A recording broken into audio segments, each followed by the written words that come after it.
Let's give you the story now. Government is on record as saying South Africa will adopt an energy mix to fix the power crisis, and gas is part of that strategy.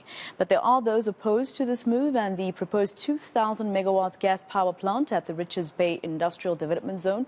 Civil society groups argue that there are more efficient, affordable and less harmful alternatives available. Now, Operations Director at Groundwork, Avena, Jacklin, joins us to chat about this a little further. Avena, thank you very much for your time here on eNCA, and good morning to you. I understand that this case has been taken to court, particularly against the Department of Environmental Affairs and Fisheries. Yes, it has. We submitted comments on this application, basically covering needs and desirability, the alternatives analysis that fell short, and also climate change impacts, as well as some of the socioeconomic impacts of this project. What are some of the things that government is supposed to follow before authorizing a deal such as this one? For instance, maybe speaking to the people who live around that environment, etc. We found, especially in the Shell, court case, that government didn't follow process before actually giving the go-ahead to the company that wanted to have that seismic event. Did they follow process this time in this particular case? So what we put forward is that as much as we do require energy, we do not require these mega gas to power plants to be situated in the Richards Bay area or any other port in the country. We have a total of 25,000 megawatts worth of applications for gas to power plants within the ports of Richards Bay, Kura, as well as Saldanha.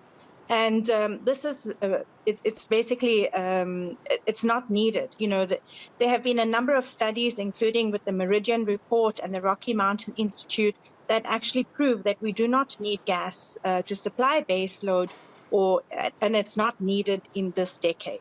It would take a very long time for gas plants to be connected onto the grid. It poses great climate change risk. And also, we have issues with gas supply. So it means that that risk is then passed on to the consumer, where gas is not always going to be available, and the prices of gas are also quite high. So if we take the Russia-Ukraine war, for example, at the moment, the gas prices are extremely high. So why should we depend on a fuel source that is so erratic and also dependent on price hikes and changes? What the project failed to consider were alternatives, and also the fact that the renewable energy alternatives come in at a much lower cost to the consumer. In fact, as much as, between 40 and 60% lower than gas developments. We also stand the risk of huge stranded assets in our ports and, building up all this infrastructure. So we're really looking at very short-term construction jobs to support this sort of energy model. And we're not looking at the alternatives which will actually, supply long-term job creation, and also build on the local content and create a more sustainable form of energy which relies on a free energy feedstock, which is the sun and wind. Now, the company or the project itself is supposed to give a number of, or disclose a number of impact reports. Did they do this?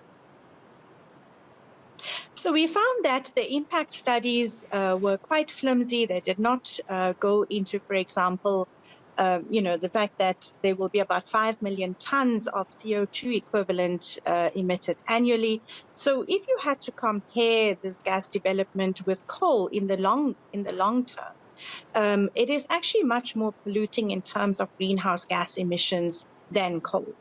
And so this is a great area of concern for us. So, in terms of the climate change impact assessments, that was not done adequately, as well as some of the socioeconomic studies. So, they hadn't looked at the displacement of livelihoods, for example, within that space, and only just used their sort of job creation models. but hadn't taken into account that these are not long-term jobs. All right, Avena, Jacklin, thank you very much for your time here on eNCA. Of course, they're asking the Environmental Affairs Minister, Barbara Creecy, to set aside the authorization of this particular project.